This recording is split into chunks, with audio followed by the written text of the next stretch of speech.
been having a tinker in my shed. I want to make myself a wet formed possibles pouch.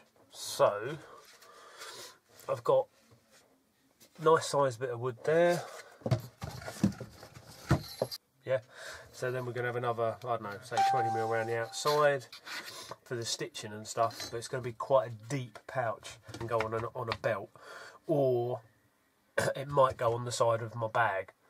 I might even end up making 2 of these, but this is a bit of a practice. I've screwed this on and put some filler in holes. I've also sanded it all down nicely, and it's glued to a board, right?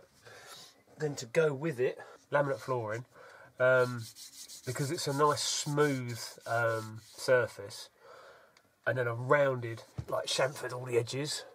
You can see that. Right, so the idea is that you wet form your leather and then clamp that on there. So I've wetted that in just in some slightly warm water. I'll try and keep that level with the top.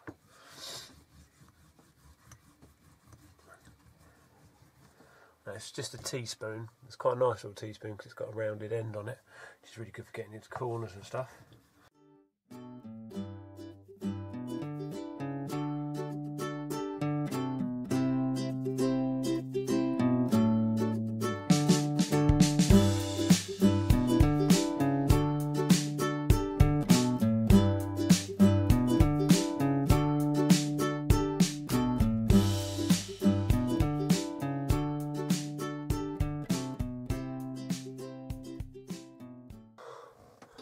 It's formed over there like that,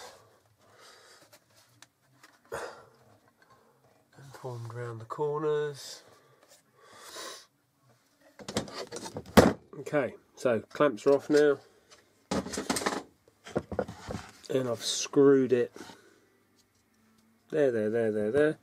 Lowest my electric oven will go, which is probably about 50 to 80, something like that, probably about 80 degrees C.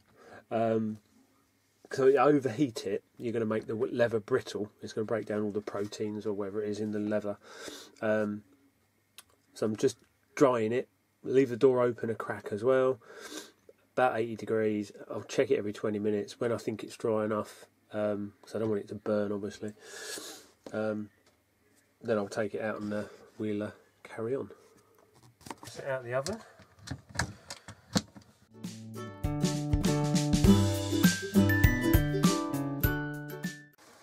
Not actually too bad.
Right, so now we go around it with a ballpoint pen, because that will leave an indentation in the leather that I can follow.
These scissors are actually medical, cut your jeans off type.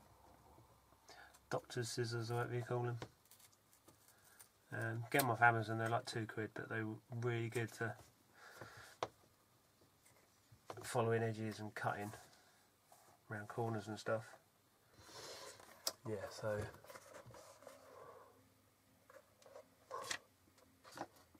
something like that.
So this is leather conditioner stuff.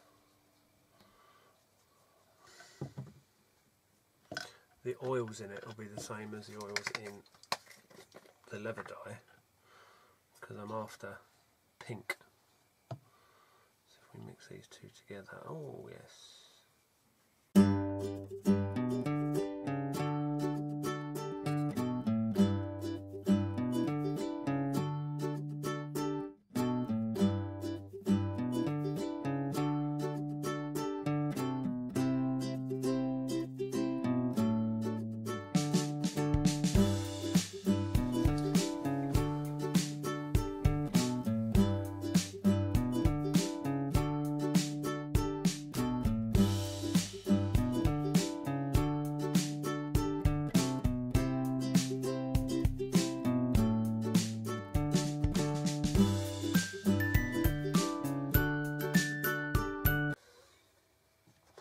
Okay, while I was waiting for batteries to charge, you see me 4 stitching points here.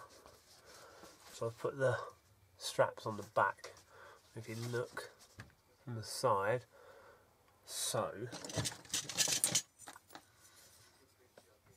these are stitched there. So when it's on your belt, the weight is on the leather, not on the stitching. Because if you stitched it on the other way up, like that, as your belt rides up, it's right on the stitching and it abuses the stitching. So that's why I've doubled it back like that.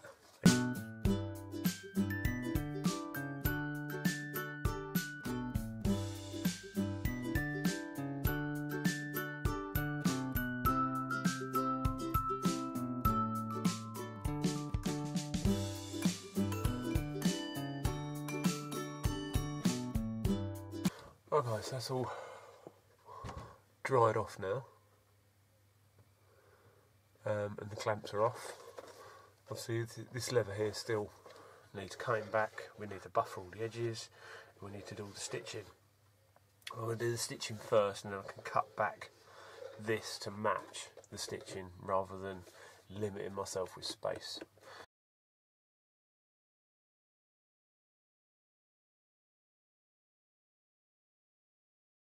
So we make our holes, obviously evenly spaced. Now, you can do it with 2 needles, where you pass one in here, and one in here, and then come back in here, right? And you do a little twist. But the way I do it, because I just find it easier, because I'm not very good at it, and it takes a lot less concentration, I tie a knot So whether it's, sorry, so let's say these are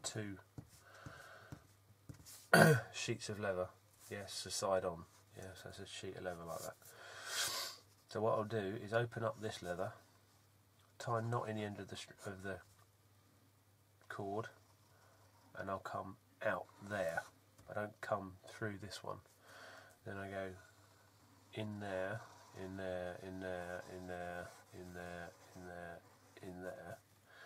Then I double back. Now, some people don't like this method because the needle can pass through the actual cord that you're using. But if it does pass through there, that ain't going to come undone, is it? Even if this breaks up here, it's not going to come undone. So, and then I come back there, back there, back there, back there, back there, back there. Then I come back out there, tie those 2 together, and then put a dab of glue in there as well. So the whole thing is one big figure of 8 all the way down, all the way back, instead of doing the double stitch. I've tried it a few times and I just get halfway and I get confused and see something shiny. Right, so we're using pricking irons. Focus, god damn it. Yeah, if you can see, they've got a slight angle to them, and this is because when you bang into the leather, it makes a little slit. So when it gets wet or expand, it squashes back in again. Whereas if you drill a hole, you're actually removing material, so your thread can still move. Yeah, so you're pushing a little slit through, more like a knife cut straight through, which is going to add more friction to your thread, so it's going to grip a lot tighter.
Right, so that's that stitched.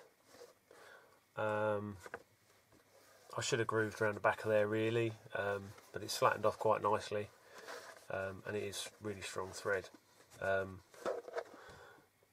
Looking very rustic. That's my way of saying my stitching's rubbish.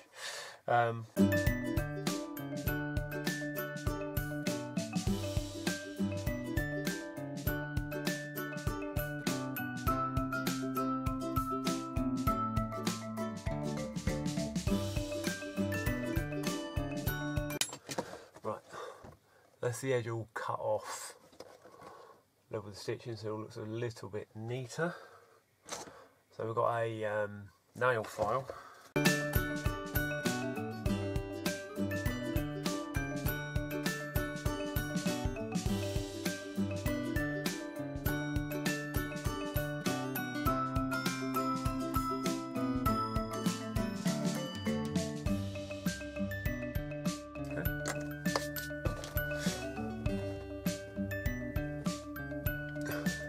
Now it's kind of got a bit of a roundness to it.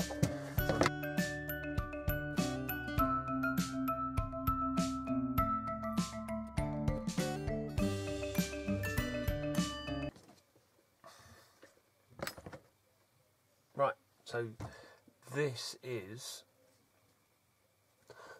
Wright's coal soap. So it's soap made from coal. Smells like very, very old soap, but I find this is really, really good for buffing edges with.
By the way, always put the lid back on of your leather bottles when you're hunting around for tools, because you could knock them over. And get it on the chair as well.